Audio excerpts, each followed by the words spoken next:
Ating lubos na kilalanin ang lalaking bumihag sa puso ni Angeline Quinto at nagharap sa kanya sa dambana, si Nanrev Dakina. Sa kabila ng pagiging pribadong individual at ginagalawang mundo na malayo sa dala ng ingay ng showbiz, hindi nakatakas ang 32-year-old si Nanrev Pelayo Dakina rito. Katunayan, nariyan ang pagnanais ng publiko na malaman ang tunay niyang pagkakakilanlan magmula ng mabihag niya ang puso ng minamahal na asawa, ang kapamilya singer-actress na si Angeline Quinto. Wala mang nibabahaging personal na impormasyon sa publiko si Nanrev, lalo na patungkol sa pinagkakaabalahan nitong trabaho. Nauna nang sinasabi ni Angeline na may negosyo ang kanyang sinisinta. Masaya nga raw siya na ang karelasyon ay nasa labas ng showbiz. Kung pagbabasihan ang social media profile ni Nanrev, nakasaad na dati itong nagtatrabaho bilang casino dealer sa Okada, Manila mula pa noong 2016 hanggang 2022. Sa kasalukuyan, siya ay nagtatrabaho bilang digital producer videographer sa isang advertising services, ang Creative Den. Maliban dito, si Nanrev din ang owner and CEO ng clothing brand na Rendezvous na itinatag noong 2020. Nanrev's past romance issue. Hindi kailan sa simula ng pagkakaugnay ng pangalan ni Nanrev kay Angeline, may ilang kumwestiyon sa pagmamahal niya rito at nagduda sa tunay niyang hangarin. Katunayan, minsang inamin ni Angeline na tinanggap niya si Nanrev kahit na alam niyang may komplikado rito. Matatanda na sa isang interview noong March 2020, sinabi niya na broken-hearted siya dahil pinili niyang iwasan na ang lalaking kanyang nakamabutihan. Nalaman daw kasi ni Angeline na itinago ng lalaki sa kanya na mayroon itong ka-live-in at anak. Sabi pa ni Angeline, tinapos niya ang komunikasyon nila ng lalaki noong February 2020. Hindi niya pinangalanan ang lalaki dahil non-showbiz naman daw ito. Ngunit makalipas ang ilang buwan noong July 2020, nakita ang kasiyahan sa puso ni Angeline dahil sa sunod-sunod niyang Instagram stories kung saan kasama niyang naliligo ang isang lalaki sa swimming pool at bakas ang sweetness sa dalawa.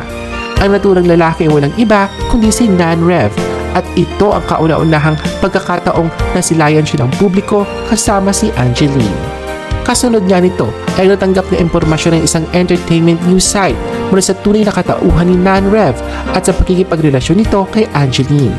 Base sa palitan ng kanilang mensahe sa social media noong August 2020, isang nagpakilalang Alicia Arellano ang nagsabing nakarelasyon niya si Nanrev sa kabuuan ng isang buwan at kalahati mula March hanggang kalagitnaan ng April 2020. Sa kanyang kwento, sinabi niya na nagkakilala sila ni Nanrev sa casino kung saan pareho silang nagtatrabaho bilang mga dealer. Ayon kay Alicia, nauna raw doon si Nanrev at siya naman ay 6 na buwan pa lamang sa trabaho. Nagsimula niya silang magkalapit noong February 2020. Aminado din siya na hindi niya masabi kung ano talaga ang tunay na estado ng relasyon nila ni Nanrev at baka ito nga raw ang tinatawag na short-lived romance. Ikinagulat nga raw niya na makita ang ulat patungkol kina Angeline at Nanrev na magkasama sa swimming pool. Ayon kay Alicia, na mga panahong yon ay nag-uusap pa sila ni Nanrev at ang paalam sa kanya ay iinom lang sa bahay ni Angeline. Ngunit nilinam nito sa kanya na may kasama naman daw silang iba. Nagawa pa raw tumawag dito sa kanya na akala niya ay magtitino. Pero makalipas sa 3 araw ay laman na ng artikulo ang ugnayan ni Nanrev at Angeline. Hindi ikinaila ni Alicia na nasaktan siya dahil halos 2 buwan silang magkasama at akala niya raw siya ang mahal nito. Base sa kanyang salaysay, nag-ghost siya ni Nanrev. Pagkatapos daw kasi mag-inuman sila ni Angeline at Nanrev noong July 2020 ay hindi na siya muling kinausap ng lalaki. Hindi umano niya akalain na mangyayari ang ganong bagay kasi hindi niya naisip na ganong klaseng tao si Nanrev. Ayon kay Alicia, nakatira si Nanrev sa tabing riles ng tren sa may Sampaloc sa Maynila. Binunyag pa niya ang pagkakaroon ng mga anak ni Nanrev mula sa dating mga karelasyon. Sana nga raw ay naniwala siya sa sinabi ng dating partner ni Nanrev. Ganun pa man sa kabila ng pang-i-isyong ito ay nanatiling tahimik si Nanrev. Ngunit si Angeline ay hindi mapigilang maglabas ng saloobin sa pamamagitan ng sunod-sunod na cryptic post. Kabilang na nga riyan ang isang quote card na may nakasulat na, "I wish I could understand you dear, but I don't bark." Pinido din niya isang video kasama si Nanrev. Wala mang direktang tinukoy, malinaw na may pinapatamaan si Angeline na pinagpalagay ng mga netizen ay si Alicia dahil sa naging revelasyon nito patungkol kay Nanrev. a father and a supportive partner. Sa kabila ng pag-aalinlangan ng iba, pinatunayan ni Nanrev na malinis na kanyang intensyon kay Angeline at handa siya sa bubuuing pamilya kasama ito. Katunayan kahit gustuhin man niyang manatili sa likod ng kamera, kahit hindi kailangan ay nagpasya siyang lumabas upang linawin ang binabatong intriga sa kanya. Sa pamamagitan ng YouTube vlog ni Angeline noong May 2022, kasabay ng face reveal sa panganay nila na si Silvio, sa unang pagkakataon ay formal niyang ipinakilala si Nanrev sa publiko. Baka sa mukha nito ang pagkamahiyain at aminado naman si Angeline na pinilit lang daw niya ito na humarap sa kamera. Dito ay idinetali ni Nanrev ang bahagi ng kanyang nakaraan bago pa niya makilala si Angeline. Sa tanong kung playboy siya, aminado si Nanrev na dati yon pero hindi raw niya pinagsasabay ang mga babaeng nakarelasyon niya. At patungkol sa issue ng kanyang pagiging batang ama, hindi niya ipinagkaila na sa edad na 15 years old ay isa na siyang ama sapagkat nagkaroon siyang 2 anak na babae sa una niyang partner. Hindi raw naging maganda ang pinagtapusan nila na kanyang ka-live-in at naghiwalay sila. Kalaunan ay nagkaroon ulit siya ng partner at nagbunga ang pagmamahalan nila ng isang anak na babae, ngunit gaya ng nauna, hindi rin nag-work out ang kanilang relasyon na dahilan kung bakit nauwi muli ito sa hiwalayan.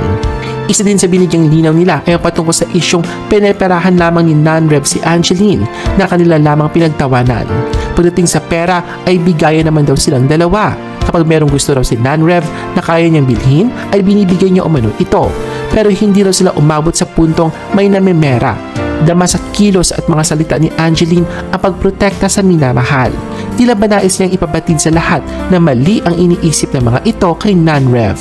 Tulad ng palagi niyang sinasabi, mabait at responsableng tao si Nanrev, hindi lang bilang partner kundi bilang ama.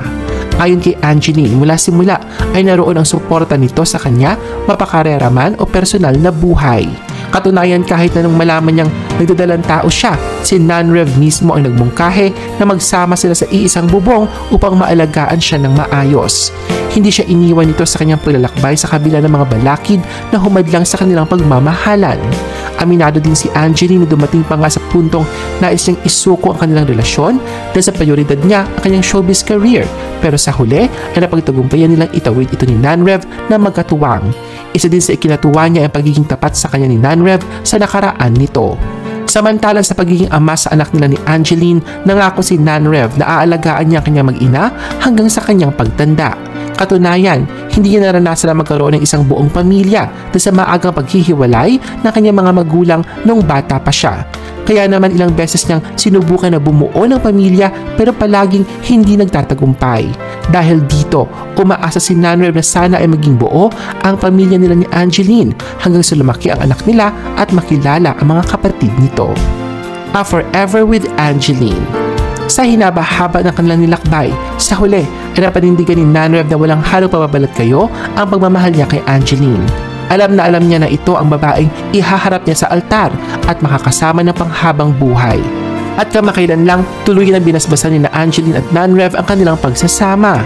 Ang kanilang pag-iisang dibdib ay naganap noong April 25, 2024 sa pamamagitan ng church wedding sa Minor Basilica and National Shrine of Jesus Nazareno o mas kilala sa tawag na Quiapo Church. Katuparan para sa dalawa ang makasal sa naturang simbahan dahil pareho silang deboto ng itim na Nazareno. Sa Instagram post ni Angeline kalakip ng wedding pictures, isinulat niya ang mensaheng, sa wakas, natuloy ang pangarap. Salamat ikay dumating. Katunayan, ang salamat ikay dumating ay ang wedding song na sinulat mismo ni Angeline at sorpresang nilabas sa araw ng kanilang kasal. Tulad ng titulo nito, tungkol ang love song sa pagpapasalamat ni Angeline sa pagdating ni Nanrev sa buhay niya.